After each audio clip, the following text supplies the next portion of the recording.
All right, well, here we are again. It's 2 hours UTC, and it is time for Astronomy Daily Live. So, hey, everybody, welcome. Come on in. Join this ever-growing circle of friends as we gather together practically every day. And, turn off the TV, forget about the news, and focus on the universe. So yeah, hope everybody's doing well. Look over on my chat just to make sure that that's going okay. So hey, welcome. Come on in, everybody. Hope everybody's doing well. Astronomy Daily Live. So this is I'm hosting this just because I have a passion for the science of astronomy. And I like to share it. I always have, and I figure this is a pretty. I figure this is a pretty interesting way to do that. I've got some kiddie drama behind me here. I think here. Let me let this guy out. And then maybe the drama will end. Okay, hold on 1 sec.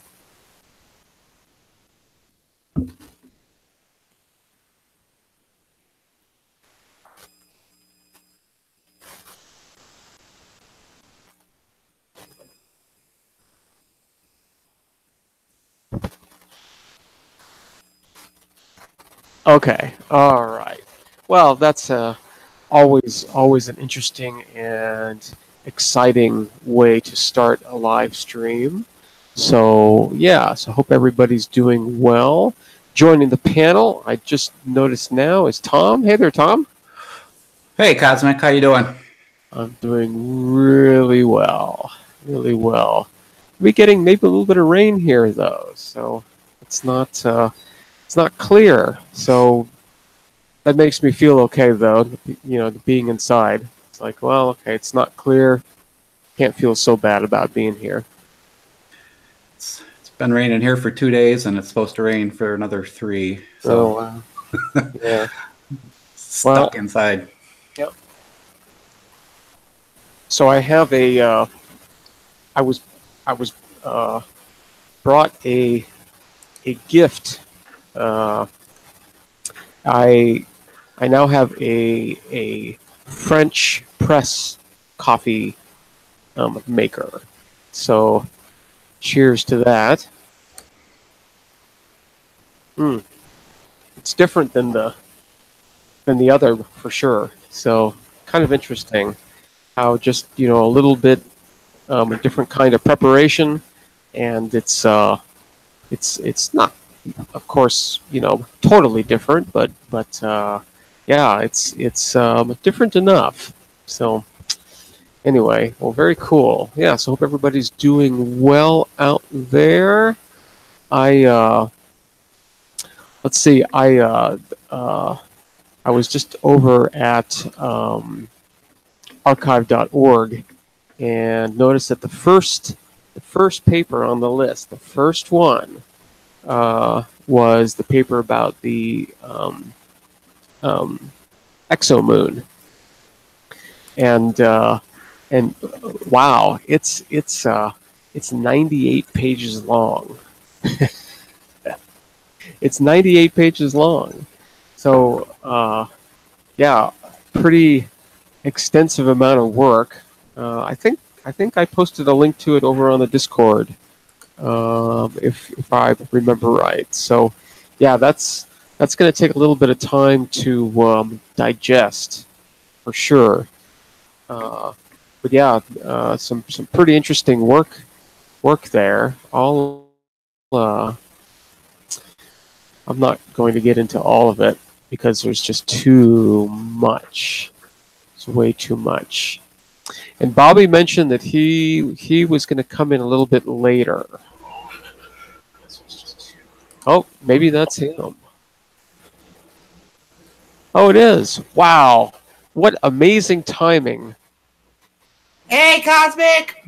Hey, I was, I mean, like simultaneously when I mentioned you, you just popped right in, Bobby. Isn't that cool?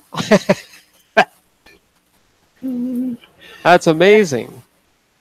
That's Yeah, I amazing. told you I was going to be about a few minutes late. We just got done with our viewing party. Cool, cool. Did you have fun? Yeah. Good. That's what it's all about. Anyway, so yeah, I noticed here, as you can see, the first paper for this week's archive.org is about the exomoon that they just announced. And so I guess this is sort of the paper, I guess.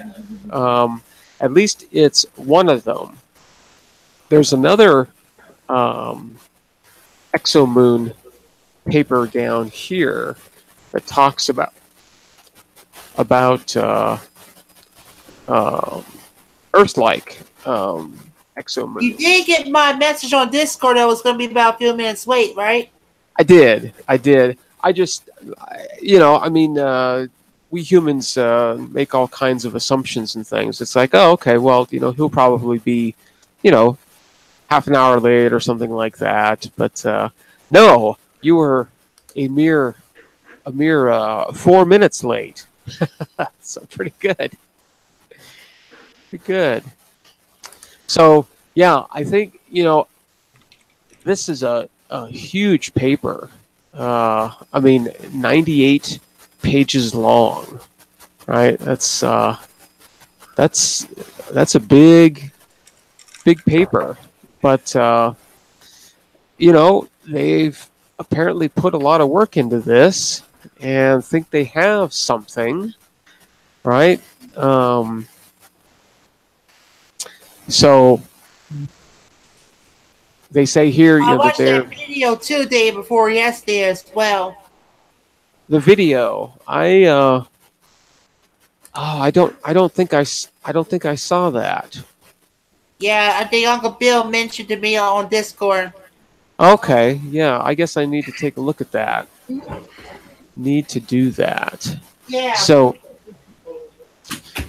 yeah, I guess they observed this transiting object with the HST, and to validate or refute the moon's presence. And so what they're saying here is that they find evidence in their favor of this moon. And it's kind of interesting, though, it's based on timing deviations and flux decrement from the star, but consistent with a large transiting moon. So, the flux decrement I can understand, right? Because that just means that the moon, is passing in front of the star, and you see a decrease in the flux, right? That's how they're detecting all of these things. But it's kind of interesting too that they're basing it on timing deviations. So I guess what they're saying there, right, is that they're trying to make a guess as to when these transits take place, right? And there are differences in what they're expecting. So that's kind of neat. So they're saying here too that the planet they think is several Jupiter masses, and the exomoon has a mass and radius similar to Neptune.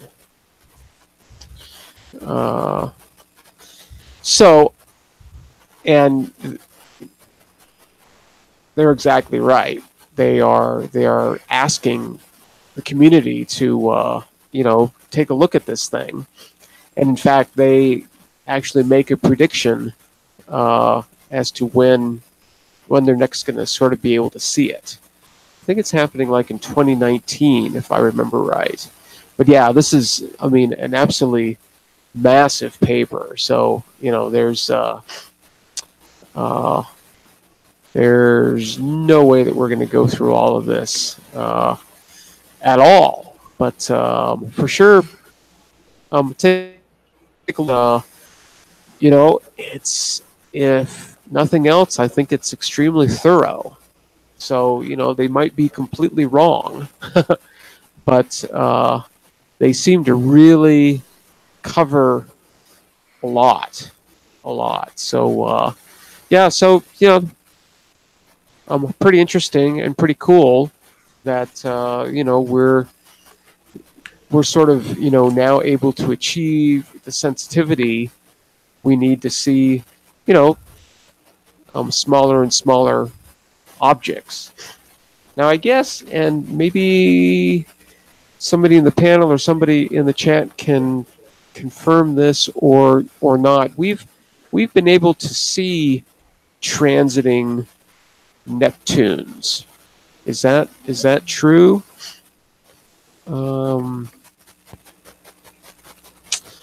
Yeah. I think that's right. Yeah, I think so too. So the fact that we can see a Neptune-sized moon, okay. It's I don't think it's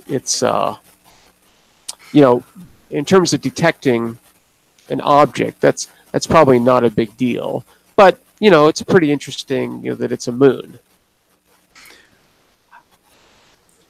Yeah, and I think it's very interesting that it's that big.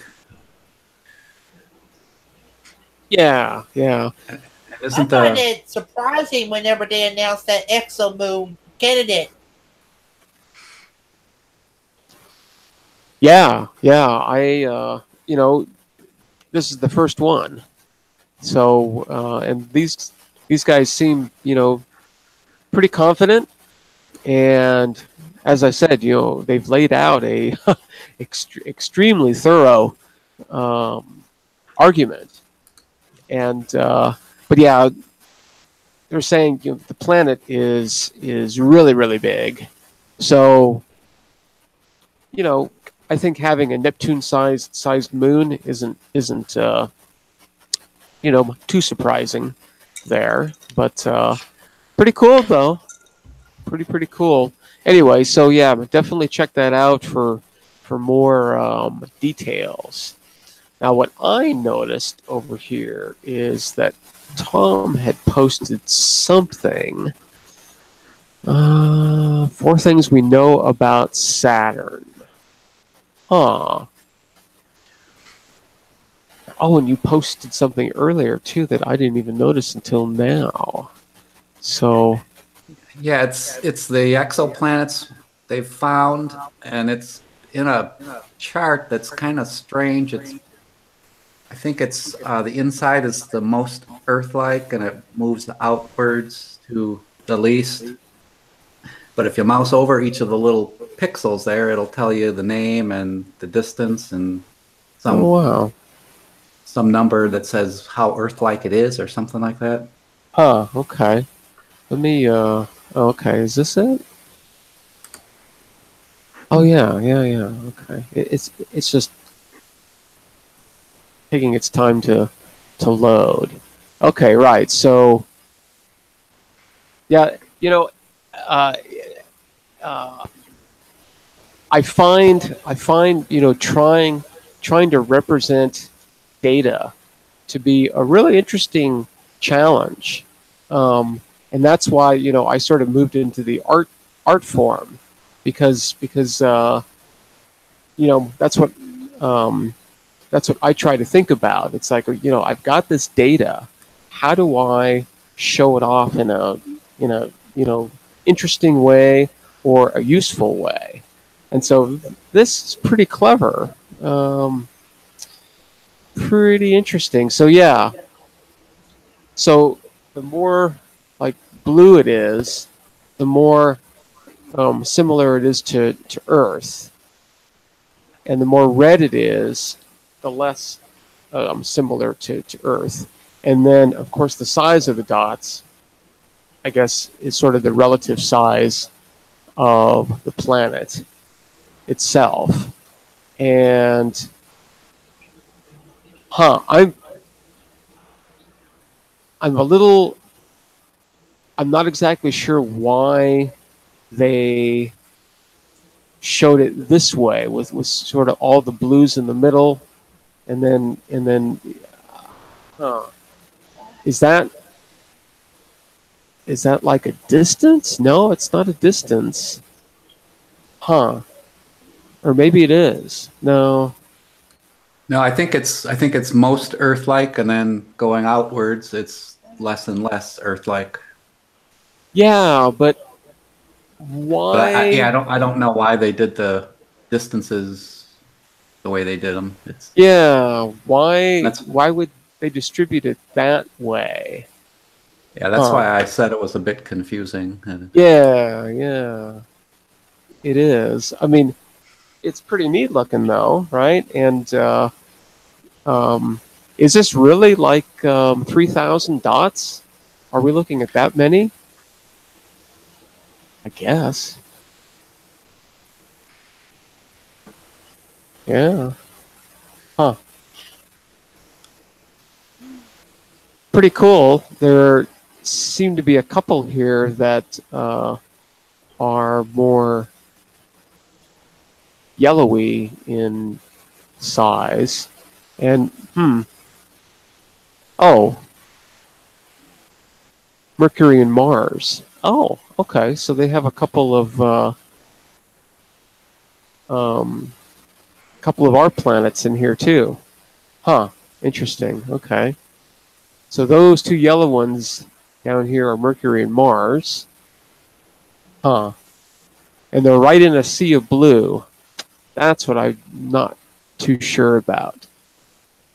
What's the center one? So that's Earth. Earth is in the center. Yeah, I almost want to think it's a distance, but it's not.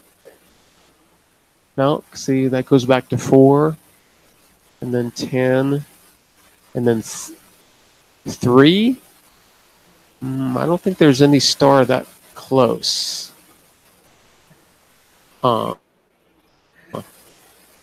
Think of this, Bobby. Now, let's see. Now, these are like just like exoplanets and exomoons, or what? These are just planets. Yeah, exoplanets. I'm just trying to figure out why they're representing it in this kind of a configuration, right? I mean, I can understand the colors, and I can understand. It's kind of weird that the way that this graph is designed is are there like these are like exoplanets that they may have found all throughout the solar system that we just don't even know about, and why we did not even collide with it. I think that's kind of like a bit strange. Yeah, no, this is some kind of, well, this is showing, I mean, clearly, right? It's showing that there are a number of Earth-like planets, right? And then quite a few that aren't, right? And in fact, here's Jupiter, here's Saturn, here's Neptune, Uranus, and these guys really stand out. Okay, here's Venus, right? So why is Venus there? That's sort of the question I have. Why, or we're running it now inside the solar system? Yeah, I don't see. That's what I mean. That's why it is extremely confusing, right? Because this is almost like all these things are, close to the Earth or something, and it's like, no, they're definitely not, right? These are 95 light years away, 16, 13, so yeah. Like, how many of those exoplanets that they actually did find? Well, That's something like about billions and stuff. well, I think we know, or we're pretty sure of about 3,000 right now, and that is bound to go up. But yeah, it's just kind of a weird way of presenting this data. It's a little weird, huh? Don't know. All right, so that's a confusing plot. So thanks for the confusion there, Tom. No problem. Anytime. So let's look at this one instead. So yeah, that's just weird. So 4 things we know about Saturn. Let's see. What do we know about Saturn? So number 1, the rings are made of a frozen soup of chemicals. Okay.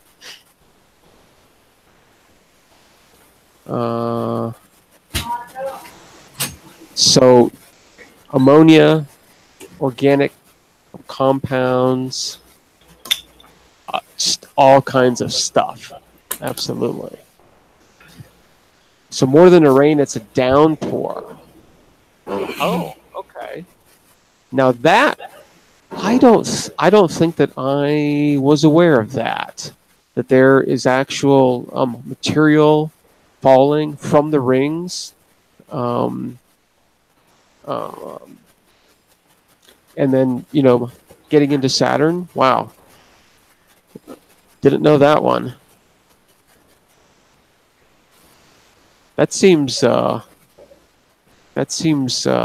like quite a bit. Wow. So yeah, that I didn't know. So there's a radiation belt between the rings and the atmosphere. Yeah.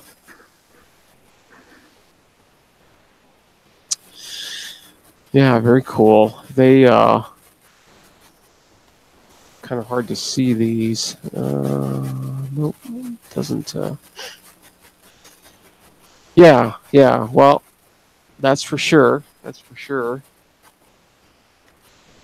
I'd like to see those measurements to see, how uniform it is, because this is sort of showing things pretty uniform, right? I wonder how actually bumpy all that is. I don't know. And this is like the magnetic field, or that's like a radiation belt? I guess they're calling it a radiation belt. But one would guess that it would have some kind of relation to a magnetic field. Either a magnetic field, or an electrical field, either one. Since we know that those are,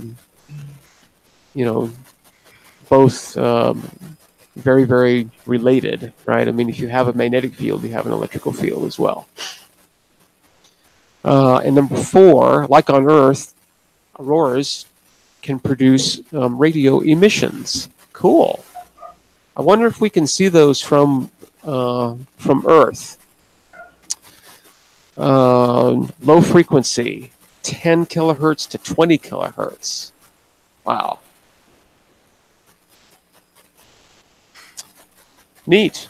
Yeah, I wonder if we can actually get those from Earth. I'm guessing it's not easy to see them because they hadn't seen them before. Maybe if they know they're there now, they could figure out how to collect that. But yeah. Were there like any other spacecrafts besides Cassini that's for Saturn? The only other one was Voyager. And actually Pioneer too. I think did Pioneer go by Saturn? I think so. I don't remember which one, but Voyagers 1 and 2 did a flyby of Saturn.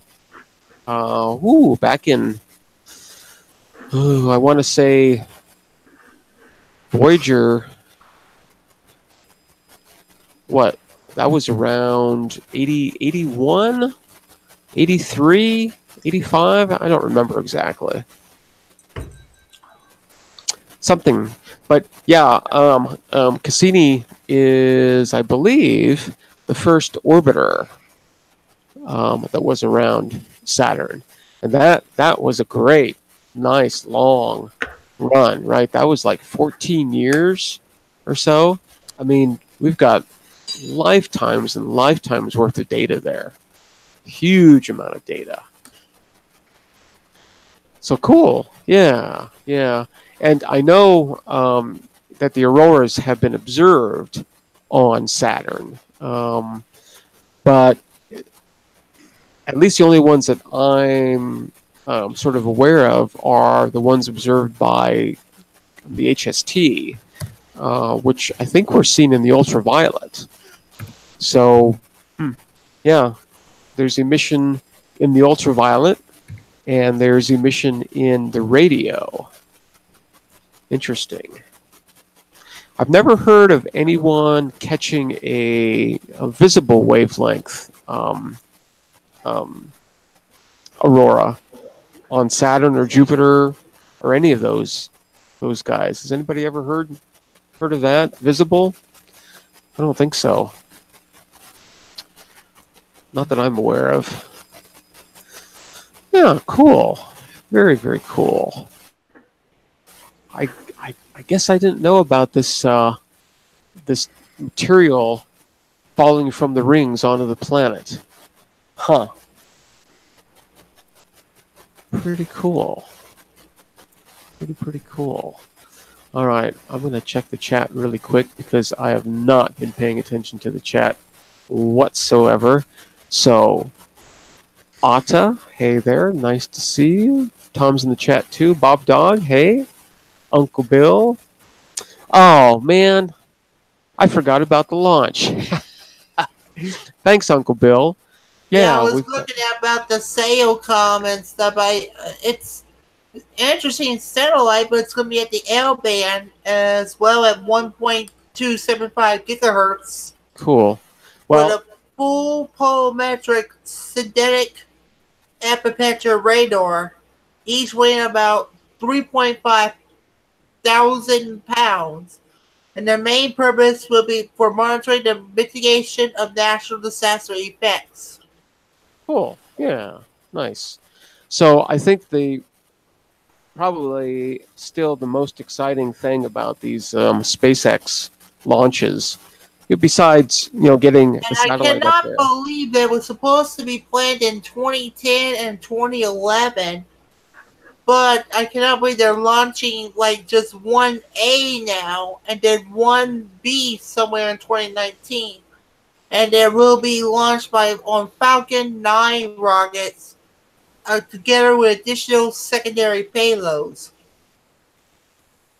Cool. Yeah, sometimes it takes a while, and who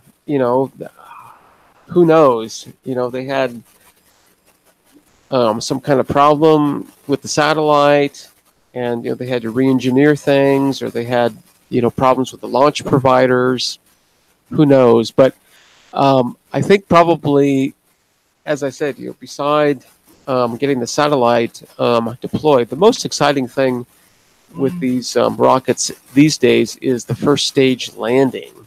So that should be happening like really, really, really soon. So Uncle Bill, if you're watching that, let us know, because I think this is the first West Coast landing.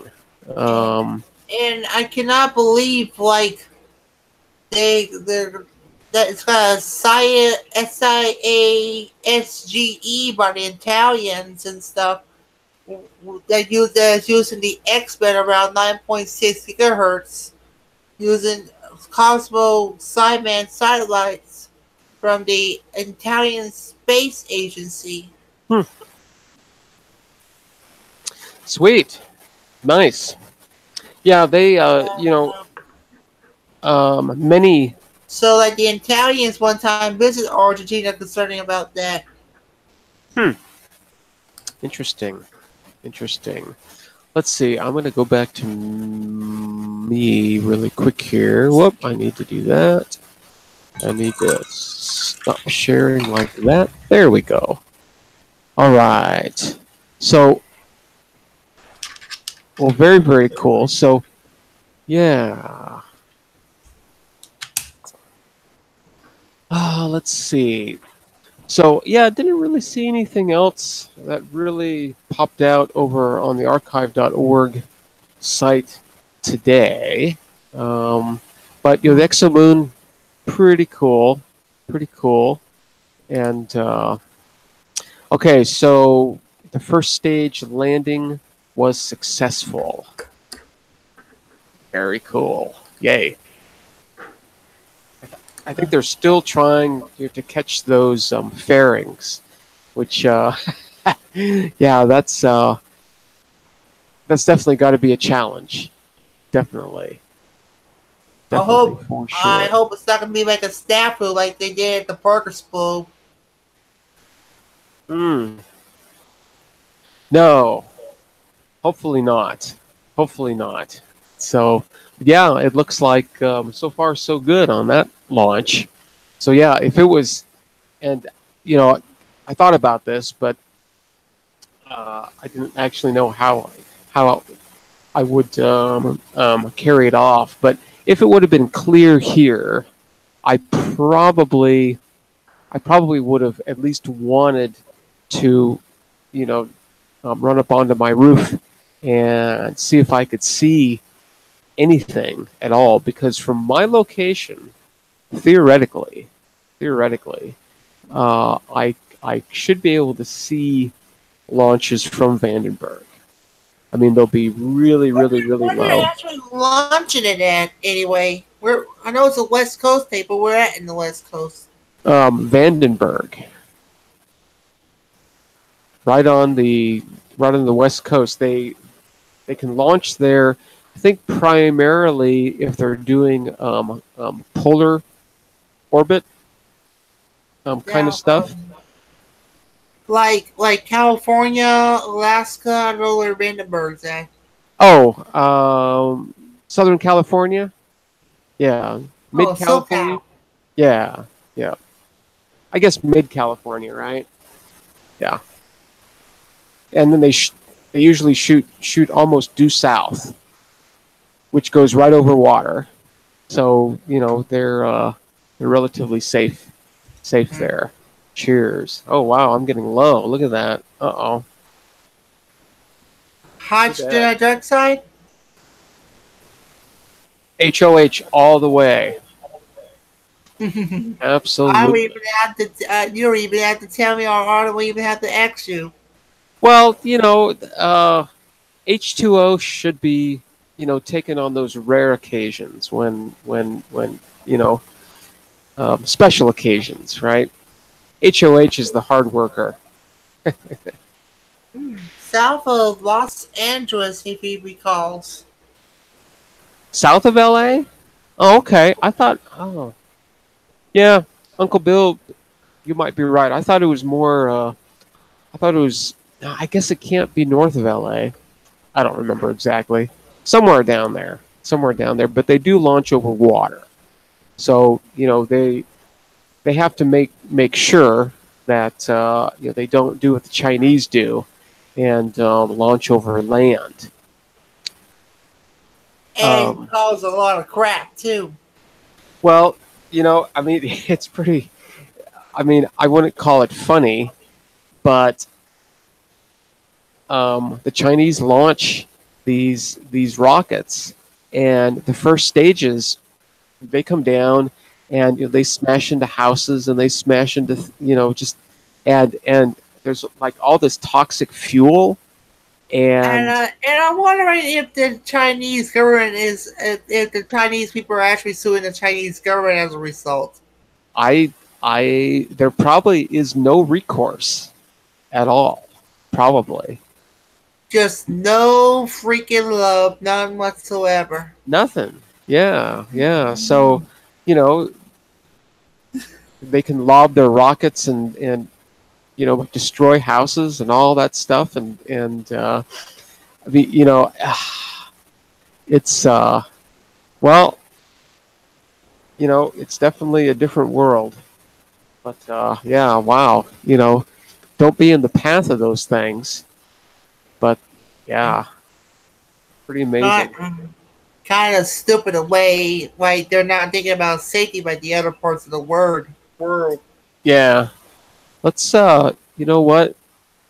Since we're talking about and wondering where Vandenberg is, I'm going to pull up a map and we will find out. Berg base. Excuse me.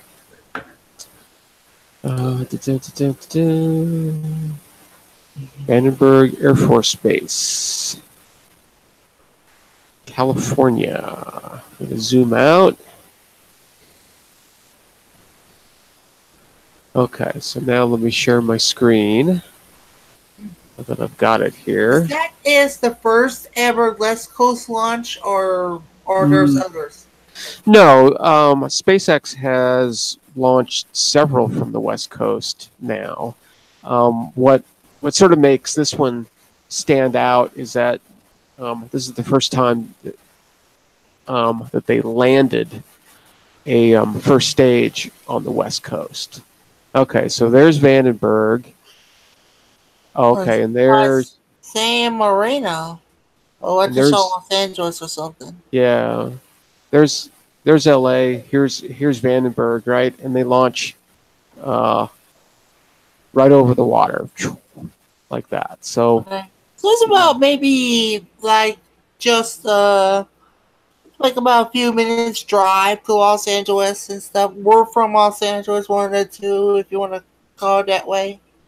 Yeah, I would think that that's what, maybe about an hour or so. I don't know.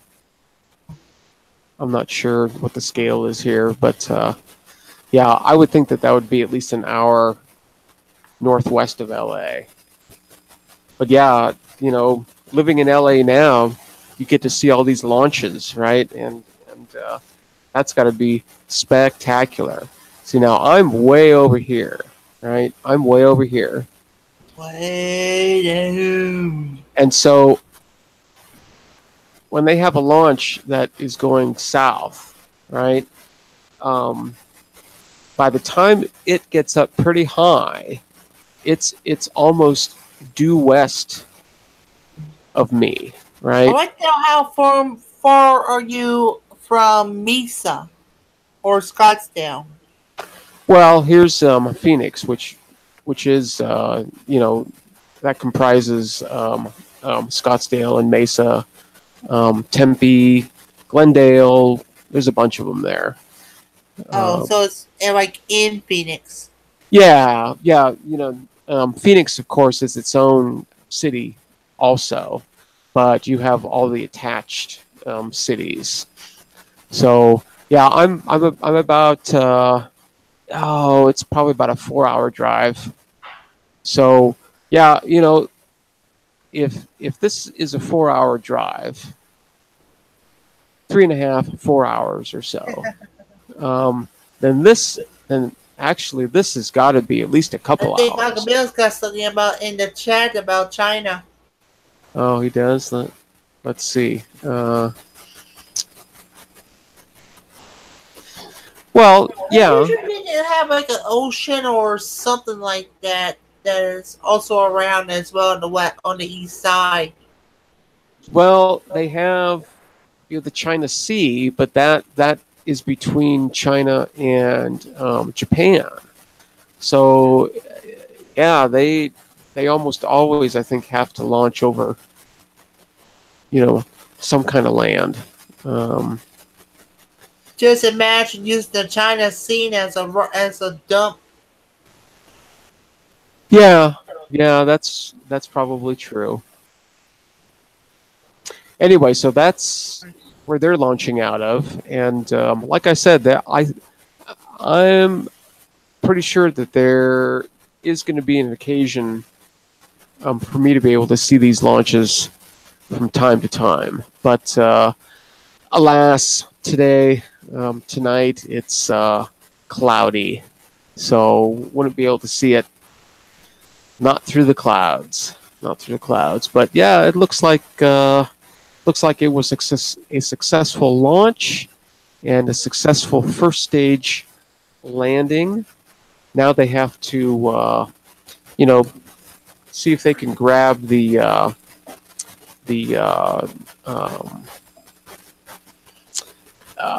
fairings and, of course, deploy the satellite and all of its other companions and stuff. Because yeah, they usually have more than one payload, and I think in this case they probably do.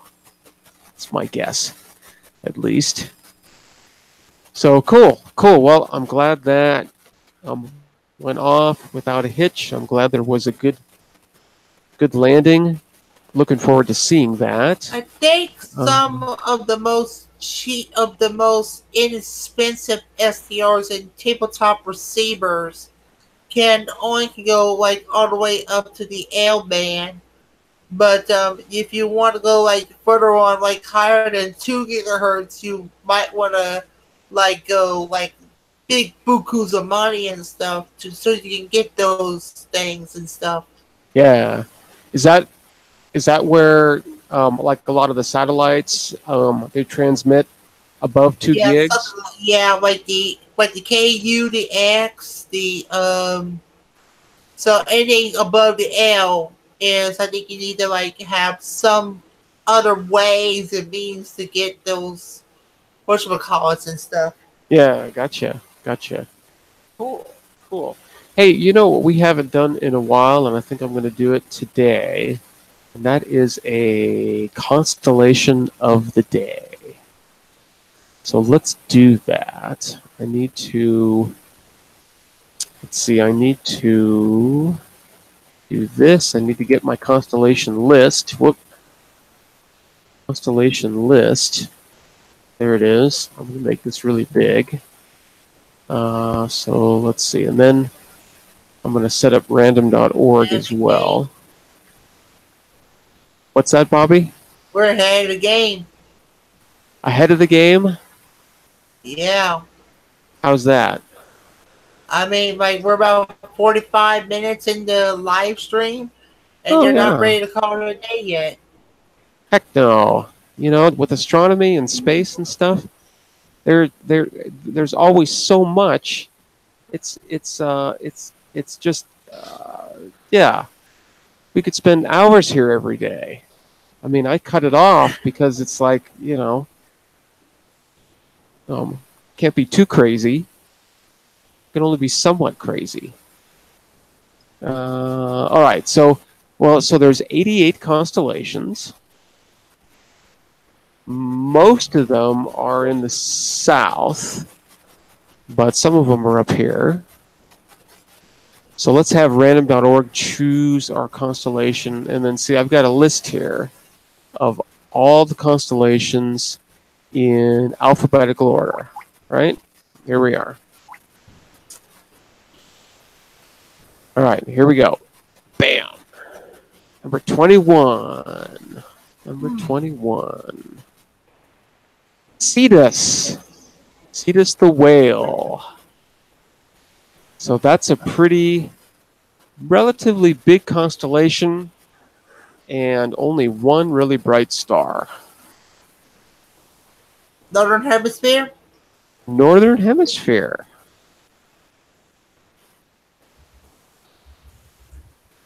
Let's see. I guess, is this the one? I guess this is probably the one. Okay, so, yeah, I mean, they can call it a sea monster, but it's also, you know, the whale. The whale. So let's see. Actually, Cetus is I think Cetus is up in the early evening right now. In the early evening, maybe late evening.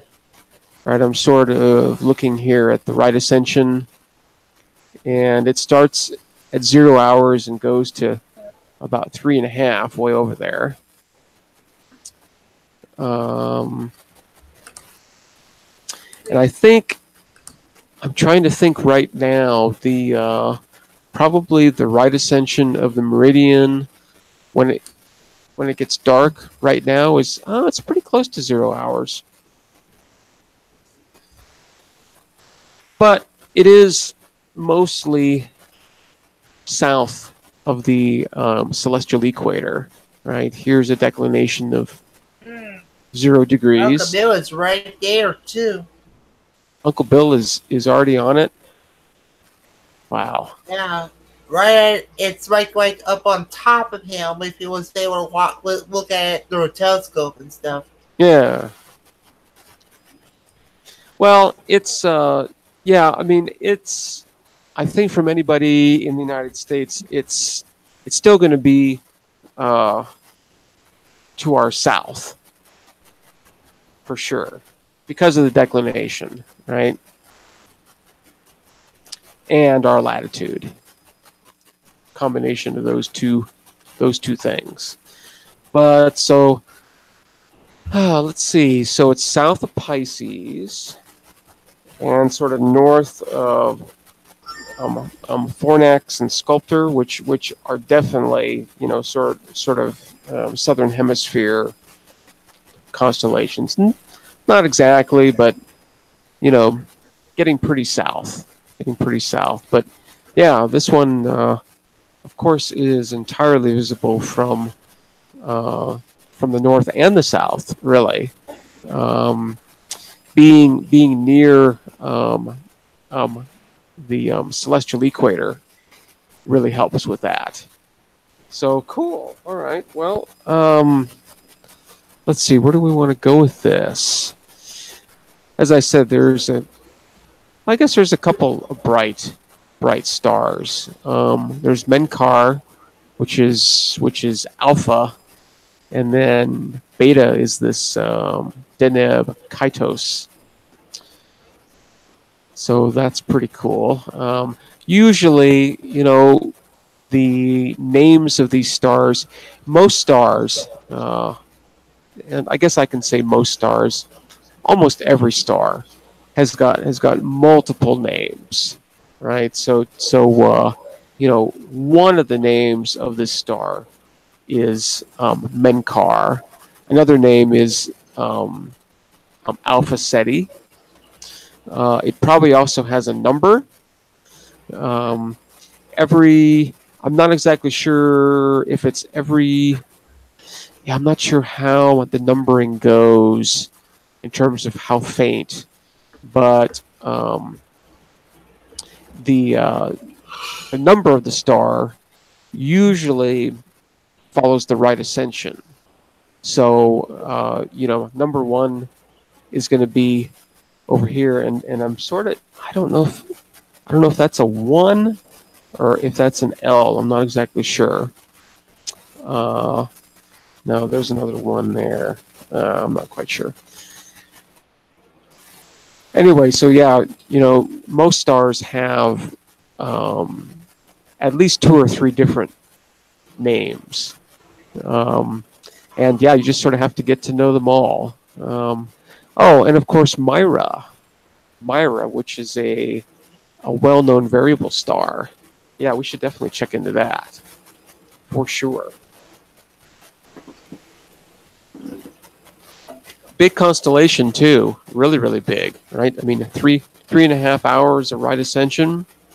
It's a big constellation. There's a lot of stuff in here, right? I mean, you can sort of tell, right? Here's a galaxy here, NGC 247. There's a Messier object, M77. There's an IC object, which is probably another galaxy. So So yeah, quite a bit of stuff. As you know, no real surprises there. There's always way too much, for sure. So what I like to do, of course, is before we dive into what Wikipedia has to say about this, I like to go to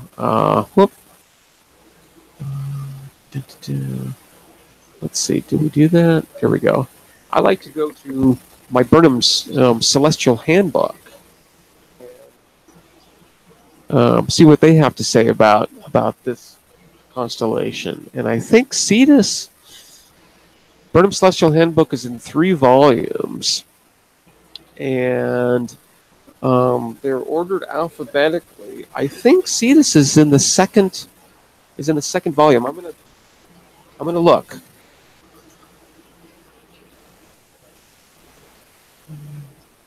Okay, yeah, this is volume 2, which doesn't have a cover. But it still has the side and it has the back, so that's pretty amazing.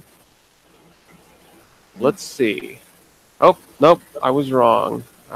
This starts with Chameleon. Cetus is in number 1.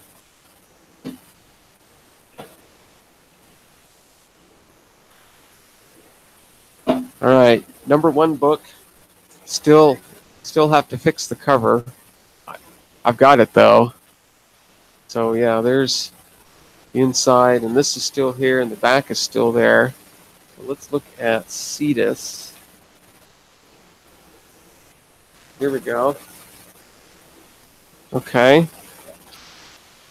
So Burnham's is really, really awesome, right? Because they provide a lot of information in sort of a really small amount of space.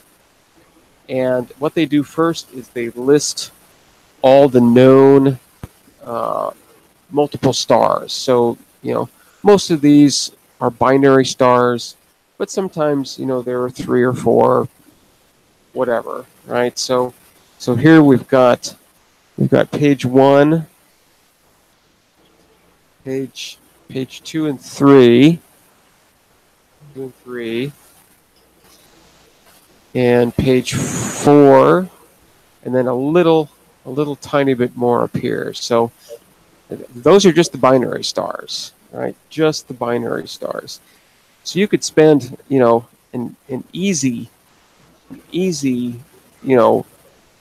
couple of months, right, looking at all of these guys, and they're all, relatively accessible. I mean, with an 8-inch scope like what I've got, okay, I can see a 13th magnitude star.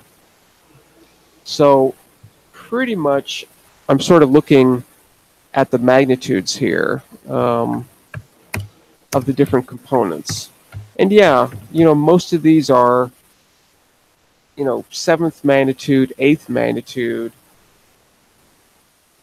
8.5, 9, and then the secondaries are 12, 13, 10. So, yeah, all of these, I would say, would be visible, with just a small scope like what I've got, for sure. Now, some of the separations here are a little tricky, right? 0.1 arc seconds. That's going to be a little tough. It's going to be a little bit tough. But 33.9 arc seconds, no problem at all. That's a nice separation. Easy. So then they list all the known variable stars, and so there's the first few, and here's the rest up here, and then they list all the so-called non-stellar objects. So these are things that aren't just single stars, right? So like galaxies, nebulae, globular clusters, open clusters, those kinds of things. And so they list all of those. And as you might be able to see there, most of these look like they're galaxies. Lots and lots and lots of galaxies. There's like four pages of galaxies, and there's one at least identified here, planetary nebula. That dude right there. And it says that that planetary nebula is NGC 246, magnitude 8.5, 4 arc minutes in diameter. So, you know, that's actually pretty big. Pretty big. Okay, 4 by 3.5. So it's sort of oval shaped. 12th magnitude central star. And galaxy NGC 255 lies 15 arc minutes to the northeast. Ooh, and there's an asterisk right there. There's an asterisk there, which means that they talk about this particular object in sort of the description section of Burnham's. So once they go through all the listings, right, then they sort of highlight some of the stars, sort of give a description in terms of whoop, I'm way out of focus. There we go. Sort of a description, brightness, and they'll talk about, how big it is, what other names it has, lots of history, when it was discovered or named, or, all of that. And of course they have, they talk about Myra, which is this amazing variable star. They even have a little light curve for it there. So you can see it's periodic enough, but look how it changes, right?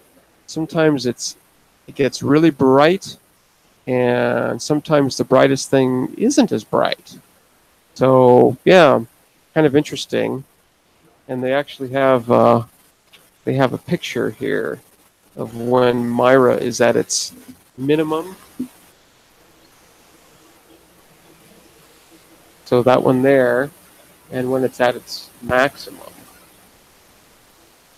So quite a difference, right? Quite a difference. And I'm trying to remember. That's a variable star, right? That's a variable star. Yeah, I think it's a. As far as I know, it is a. Yeah, it's a pulsating variable star. So it's actually changing in size, right? So it gets really small, and that's when it's faintest, and then it expands, and then it looks like it's brighter, right? So that's the whole thing. And at least according to Burnham's, the period is about 331 days. So almost an Earth year long. So yeah, kind of interesting. We should definitely look at sort of the current knowledge about Myra, because it's a great variable star, right? Identification charts. Okay, yeah, wow. Burnham sort of goes above and beyond what one would expect. It actually gets into the theory of the pulsation. Here, you see that? And what does that say? uh, companion to Myra. So Myra's Yeah. a multiple star system as well. Very cool. Let's see if they have a. Okay, yeah, they don't. It doesn't look like, at least at this time, right, when Burnham's was written, that they had much of an orbit, right? Not much there. So yeah, it might be interesting to explore this a little bit more and see how much more they've learned. Because my guess is that much has been learned about Myra in the 30 plus years, that Burnham's has been out. So yeah, for sure, should take a look at that. But then let's see. Let's look at that. Let's look at that planetary nebula. Oh, there it is. So this is the one that was mentioned in the list there. And that is a photograph of it from Burnham's. I'm sort of curious. Maybe we can end on this and keep looking at this constellation over the next day. Or How old is that Burnham's? Burnham's is old. Let's see. Let's see if I can find a published date here. Well, so this is probably the 1978 version. Probably. There's a 1966 version, and there's a 1978 version. And my guess is that I have in my hands the 78 version, because I got a hold of these probably in about 1980, 82, 81 or so. And the Burnham's never updated ever since, right? I don't think they did. I don't think so. Somebody can confirm or deny that, but I'm pretty sure that maybe there were some revisions. Not too sure. But as far as I know, they aren't published now. I don't think so. I think the only place that you can find these now are at used bookstores. I think. But yeah, does anybody know anything about that? What I do know is that you're probably due for another copy of that pretty soon. Never. No way. That just needs a little bit of tape. No problem. Yeah, your first book is in several volumes all by itself. Well, no, that's really, except for the covers, these are in pretty good shape, right? I mean, the binding is still okay on them, and yeah. No pages missing though, huh? No pages missing. Some of the front covers, right? There's a cover, and then there's like a first blank page. I think only this one has a blank page on it. So yeah, but these are great books. If you ever find any of these, right? Going to a used bookstore or anything, and you come across these, even though they are dated, right? They are still just a fantastic resource. Atta, see you later. Good night. Later, Atta. Burnham's is a great starting point now, right? And will definitely contain a wealth of information. Some of it is outdated, right? But like I said, this is a great, jumping off point, right? I mean, back when these came out, this was the source of information, right? I mean, we didn't have, being able to search the entire world for this kind of information.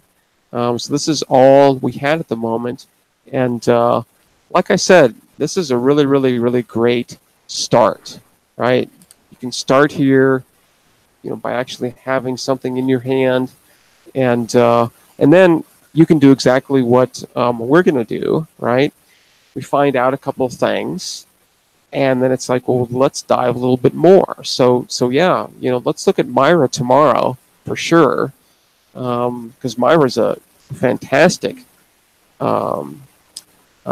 star, and with a telescope over the course of a year or two, you can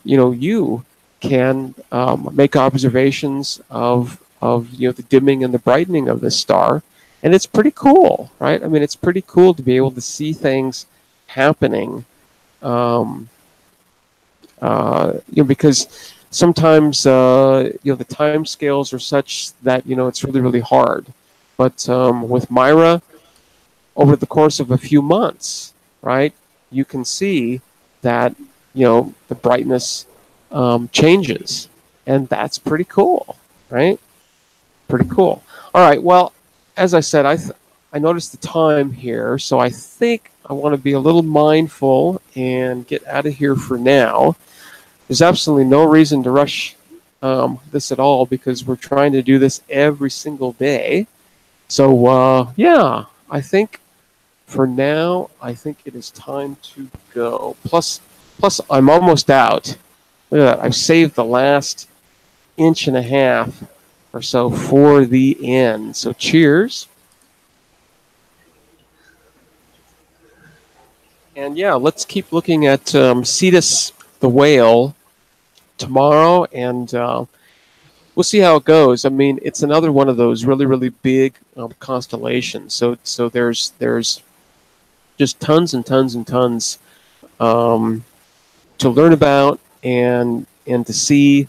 I'm kind of interested in seeing if some images of that planetary nebula have been looked at, like with the HST or somebody else, right? We can look around and see. That's kind of a cool looking planetary there. So you never know. You never know. So, all right. Well, I think I'm going to get out of here for now. So thanks for coming in again, everybody. It's always awesome, and I just like to sit back and think astronomy for a while and not focus on anything else. It's really, really, really nice.